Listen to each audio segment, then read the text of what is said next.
इस्लाम में सिलाई करने वाली लड़की या किसी भी व्यक्ति पर अल्लाह के अजाब सज्जा का जिक्र सीधे तौर पर नहीं मिलता जब तक कि वह कोई गलत काम न कर रही हो। अल्लाह का अजाब उन लोगों पर आता है जो गुनाह करते हैं, जुल्म करते हैं या हक से हट जाते हैं। अगर कोई लड़की सिलाई का काम कर रही है और वह अपनी मेहनत और ईमानदारी से रोजी कमा रही है तो इस पर अजाब की कोई वजह नहीं है, बल्कि इस्लाम में मेहनत और हलाल रोजी कमाने को बहुत अहमियत दी गई है। हाँ, अगर कोई लड़की सिलाई के जरिए हराम चीजें जैसे बेहयाई वाले कपड़े बनाकर बेच रही है तो यह एक गुनाह हो सकता है और इसके लिए उसे तौबा करनी चाहिए। लेकिन सीधे तौर पर सिलाई करने वाली लड़की पर अल्लाह का अजाब जैसी कोई बात इस्लाम में नहीं बताई गई है। अगर आप किसी खास कहानी या वाकये के बारे में पूछ रहे हैं तो कृपया उसे विस्तार से बताइए ताकि मैं आपको सही जानकारी दे सकूं। सिलाई करने वाली लड़की पर अल्लाह का अजाब किसी गांव में फातिमा नाम की एक लड़की रहती थी। वह बहुत हुनरमंद थी और अपनी सिलाई के काम के लिए मशहूर थी। उसके हाथों में ऐसी बरकत थी कि जो भी उसके पास कपड़े सिलवाने आता वह बहुत खुश होकर जाता। लेकिन धीरे धीरे फातिमा में घमंड आ गया। घमंड और लालच का रास्ता एक दिन एक अमीर औरत उसके पास आई और बोली, फातिमा, अगर तुम मेरे लिए ऐसे कपड़े सिल दो जो बहुत आकर्षक और दिखावे वाले हों तो मैं तुम्हें ढेर सारे पैसे दूंगी। पैसों का नाम सुनकर फातिमा का दिल डगमगाने लगा। उसने सोचा, अगर मैं यह कपड़े सिलूंगी तो मेरा नाम भी होगा और दौलत भी मिलेगी। वह यह भूल गई कि इस्लाम में बेहयाई और दिखावे की चीजें हराम होती हैं। उसने अपनी पुरानी ईमानदारी को छोड़कर लालच के रास्ते पर चलना शुरू कर दिया। अब वह ऐसे कपड़े सिलने लगी जो नाजायज महफिलों में पहने जाते थे। अमीर लोग उससे और कपड़े सिलवाने लगे और देखते ही देखते वह बहुत अमीर हो गई। लेकिन इस अमीरी के साथ ही उसमें और भी घमंड आ गया।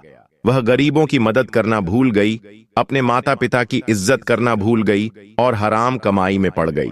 पहली निशानी, अल्लाह की चेतावनी। एक दिन जब वह अपनी सिलाई मशीन पर बैठी थी, अचानक उसकी उंगली में सुई चुभ गई। उसने सोचा यह सिर्फ एक छोटा सा घाव है, लेकिन धीरे धीरे उसकी उंगली सूजने लगी और भयानक दर्द होने लगा। उसने डॉक्टर को दिखाया लेकिन कोई इलाज काम नहीं आया। गांव की एक बुजुर्ग औरत ने उससे कहा, बेटी, यह अल्लाह की पहली चेतावनी है। तुमने अपनी मेहनत को हराम की राह में लगा दिया। अब अल्लाह तुम्हें आगाह कर रहा है, तौबा कर लो। लेकिन फातिमा ने उसकी बात को हंसी में टाल दिया। दूसरी निशानी, बर्बादी की शुरुआत। कुछ ही दिनों में उसकी सिलाई मशीन खराब होने लगी। नई मशीन खरीदने के बावजूद हर बार कोई न कोई परेशानी आती। कपड़े ठीक से सिलते नहीं थे, ग्राहक धीरे धीरे कम होने लगे, उसकी कमाई घटने लगी। लेकिन फिर भी उसने अपनी हरकतें नहीं बदली। अल्लाह का अजाब सब कुछ छिन गया। एक रात जब वह सो रही थी तो उसे एक डरावना सपना आया। उसने देखा कि उसके सारे कपड़े जल रहे हैं और लोग उस पर गुस्सा कर रहे हैं। जब वह जागी तो उसका शरीर बुखार से तप रहा था। उसी रात उसके घर में आग लग गई और उसकी सारी सिलाई मशीनें और पैसे जलकर राख हो गए। अब वह बिल्कुल अकेली हो गई थी।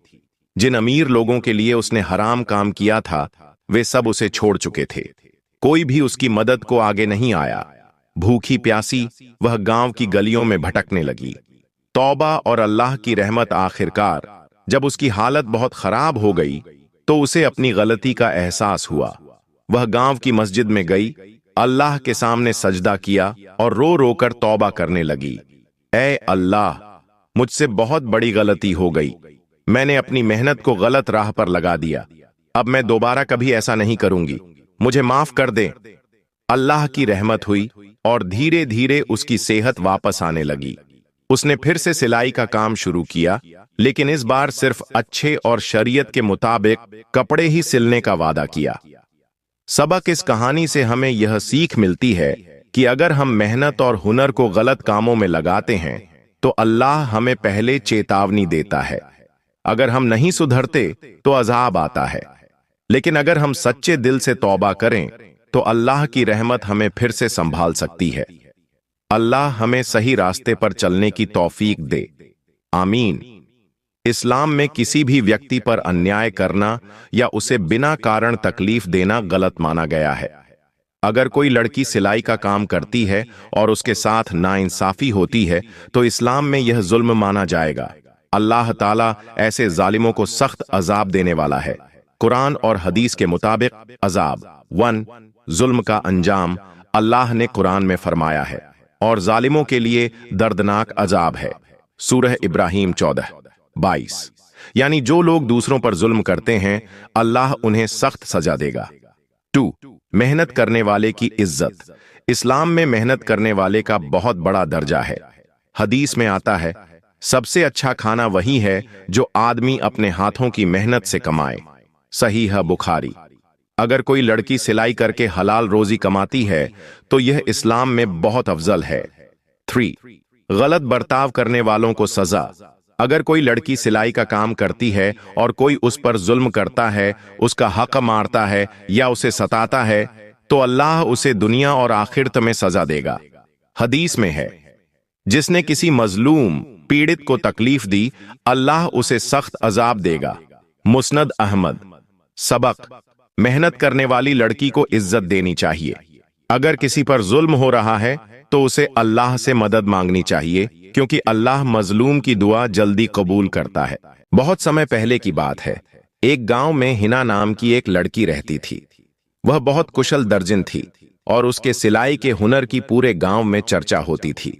लोग दूर दूर से अपने कपड़े सिलवाने के लिए उसके पास आते थे। वह तरह तरह के डिजाइन और कढ़ाई करना जानती थी और इसी काम से वह अपना और अपने परिवार का गुजारा करती थी। हिना की बुरी आदत, लेकिन हिना के अंदर एक बुरी आदत थी, वह बेईमानी करती थी।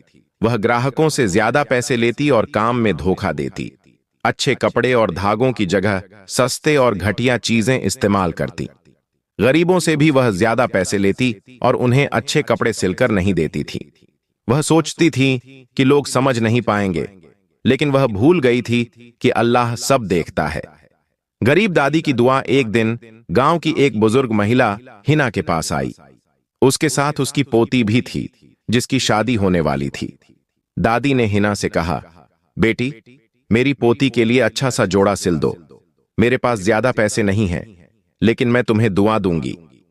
हिना ने सिर हिला दिया, लेकिन मन में सोचा कि उसे इस काम में मुनाफा नहीं हो रहा, इसलिए वह सस्ते धागे और कपड़े का इस्तेमाल करेगी।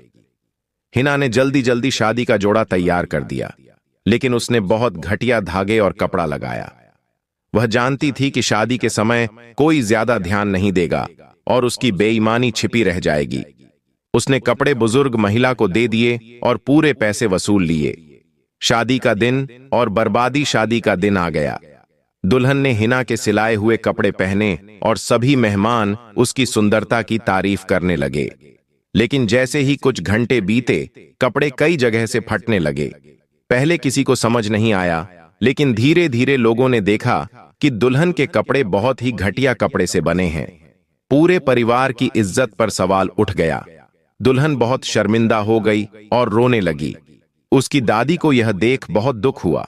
उसने आसमान की तरफ हाथ उठाकर कहा, ऐ अल्लाह, तू सबसे बड़ा न्याय करने वाला है। जिसने बेईमानी की उसे तू खुद सजा देना। अल्लाह का अजाब। कुछ ही दिनों बाद हिना की आंखों में अजीब सा दर्द शुरू हो गया।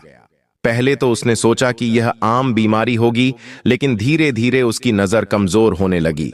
उसने कई डॉक्टरों को दिखाया, लेकिन कोई फायदा नहीं हुआ। एक दिन जब वह सुई में धागा डालने की कोशिश कर रही थी, तो उसकी आंखों के आगे अंधेरा छा गया। वह पूरी तरह अंधी हो गई थी। डॉक्टर ने बताया कि अब उसकी आंखों की रोशनी कभी वापस नहीं आएगी। हिना रोने लगी और कहने लगी, मैंने दूसरों को धोखा दिया, गरीबों का हक मारा, इसलिए अल्लाह ने मुझसे मेरी सबसे कीमती चीज छीन ली, मेरी आंखों की रोशनी। सबक गांव के लोग उसकी हालत देखकर हैरान थे। अब हिना के पास काम करने की ताकत नहीं थी। वह दूसरों की मदद की मोहताज हो गई। उसकी बेईमानी और धोखे की वजह से ही अल्लाह ने उसे सजा दी। इस कहानी से हमें यह सीखने को मिलता है कि हमें कभी भी बेईमानी, धोखा और लालच नहीं करना चाहिए। अल्लाह हर चीज देखता है और जो इंसान दूसरों के साथ बुरा करता है उसे अल्लाह की तरफ से सजा जरूर मिलती है। एक बार की बात है, एक गांव में रहने वाली लड़की हिना बहुत अच्छी सिलाई करती थी। उसकी कढ़ाई और डिजाइन पूरे गांव में मशहूर थे। वह अपने परिवार का खर्च चलाने के लिए दिन रात मेहनत करती थी। लेकिन हिना के अंदर एक बहुत बड़ी बुराई थी। वह अपने काम के पैसे जरूरत से ज्यादा लेती थी और ग्राहकों को धोखा देती थी। जब कोई ग्राहक कपड़ा सिलवाने आता तो वह उन्हें बेहतरीन सिलाई का वादा करती, लेकिन असल में कपड़ों को जल्दी जल्दी सिलकर दे देती। कई बार वह पुराने धागे और घटिया कपड़ा इस्तेमाल करती, जिससे कपड़े जल्दी फट जाते। इसके अलावा गरीब ग्राहकों से भी वह ज्यादा पैसे लेती और उनके साथ गलत व्यवहार करती। एक दिन एक बुजुर्ग महिला अपनी पोती के लिए नया कपड़ा सिलवाने आई। उसने हिना से कहा, बेटी, मेरी पोती की शादी है, अच्छा सिलाई कर देना। मेरे पास ज्यादा पैसे नहीं हैं, लेकिन मैं तुम्हें दुआएं दूंगी। हिना ने सिर हिलाया, लेकिन मन में सोचा कि वह सस्ते धागे और घटिया कपड़ा इस्तेमाल करेगी ताकि उसे ज्यादा मुनाफा हो। जब शादी का दिन आया तो लड़की ने वह कपड़े पहने, लेकिन थोड़ी देर में ही वे जगह जगह से फट गए। पूरी शादी में लड़की बहुत शर्मिंदा हुई और उसकी दादी की आंखों में आंसू आ गए। उन्होंने अल्लाह से इंसाफ की दुआ मांगी। कुछ दिनों बाद हिना की आंखों में अजीब सा दर्द होने लगा। धीरे धीरे उसकी नजर कमजोर पड़ने लगी। एक दिन जब वह सुई में धागा डाल रही थी तो उसकी आंखों के आगे अंधेरा छा गया। वह पूरी तरह से अंधी हो गई। डॉक्टर ने बताया कि उसकी आंखों की रोशनी हमेशा के लिए चली गई थी। अब हिना रोती थी और कहती थी, मैंने दूसरों को धोखा दिया, गरीबों का हक मारा, इसलिए आज अल्लाह ने मुझसे मेरी सबसे कीमती चीज छीन ली, मेरी आंखों की रोशनी। यह कहानी हमें सिखाती है कि कभी भी धोखा, बेईमानी और लालच नहीं करना चाहिए, क्योंकि अल्लाह सब देखता है और हर किसी को